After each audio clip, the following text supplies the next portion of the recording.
সন্দেশখালীতে বেলাগাম অত্যাচার শাহজাহান বাহিনীর। আর এই শেখ শাহজাহান বিরোধী শূন্য করতে রোহিঙ্গাদের কি ব্যবহার করত, যেই প্রশ্নটা তুলেছেন নিহত প্রদীপ মণ্ডলের স্ত্রী পদ্মা মণ্ডল। সোজাসুজি স্বর্ণালীতে এসে সিনিয়র এডিটর স্বর্ণালী সরকারকে কি বললেন পদ্মা মণ্ডল, দেখুন।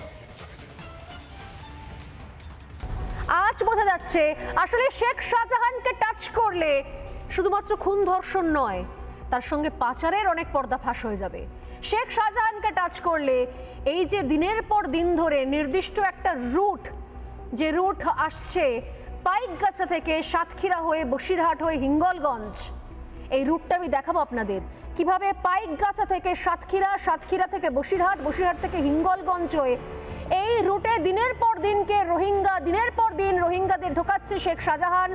সেখানে বছরের পর বছর ধরে তাদের কলোনি বানাচ্ছে, তাদেরকে সেখানে রাখছে এবং তাদেরকে অবৈধ নথি দিয়ে জাল তাদের ডকুমেন্টস বানিয়ে তাদেরকে ভাড়াটে খুনের মতো কাজ করছে।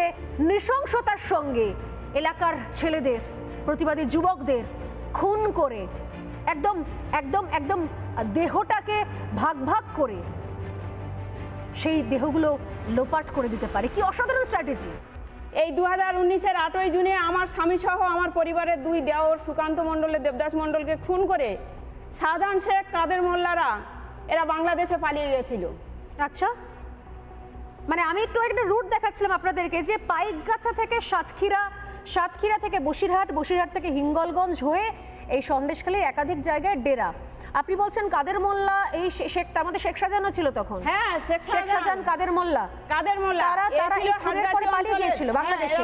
বাংলাদেশের কোন জায়গায়? সাতক্ষীরাতে পালিয়ে গিয়েছিল, যেখানে শেখ শাহজাহানের ছয় জমি আছে, সেখানে ব্যবসা আছে সাতক্ষীরাতে বাংলাদেশের।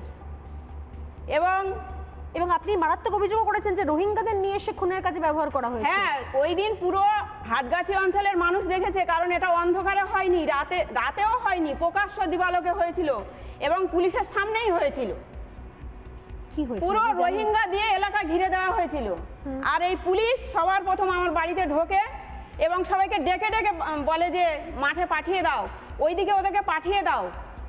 আর ওদের পিছু পিছুই এই শেখ শাহজাহান, কাদের মোল্লারা এদের বাহিনী নিয়ে বোমা মারতে মারতে, গুলি করতে করতে আমার বাড়ির মধ্যে ঢোকে এবং জলগারের বাঁধে নিয়ে গিয়ে আমার স্বামী প্রদীপ মণ্ডল এবং আমার দেওর সুকান্ত মণ্ডলকে নৃশংসভাবে কোপায়।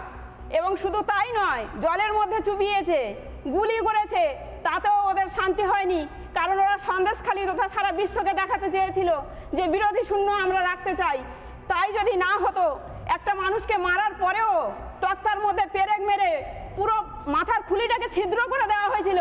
যখন আমি আমার স্বামীর দেহটা জল থেকে তুলেছিলাম, তখন তার মাথার মধ্যে আমার হাতটা ঢুকে গিয়েছিল এবং পোস্টমর্টম রিপোর্ট তার প্রমাণ আছে। শাহজাহান শেখের যে বাহিনী তখন, যেটা বারবার করে বলছেন যে রোহিঙ্গাদের নিয়ে এসে ওখানে, তারা কি সব এলাকার লোকজন? এলাকার নয়, তারা বাইরে থেকে এসছে। সব রোহিঙ্গাদেরকে আশ্রয় দিয়েছে ওখানে, তাদের সব আধার কার্ড, আই কার্ড সব বানিয়ে দেওয়া হয়েছে। কারণ শাহজাহান শেখ ওখানে 600 একর জমি সম্পত্তি দখল করেছে। কিভাবে করেছে? ওনার নিজের বিএলআর, নিজের ভিডিও, নিজের সবকিছু। রোহিঙ্গা বসে নানা ধরনের কন্টেন্ট দেখার জন্য লাইক করুন, শেয়ার করুন আমাদের ফেসবুক পেজ, সাবস্ক্রাইব করুন আমাদের ইউটিউব চ্যানেল। পাশাপাশি অন্যান্য ব্রেকিং নিউজের জন্য অবশ্যই চোখ রাখুন রিপাবলিক বাংলায়।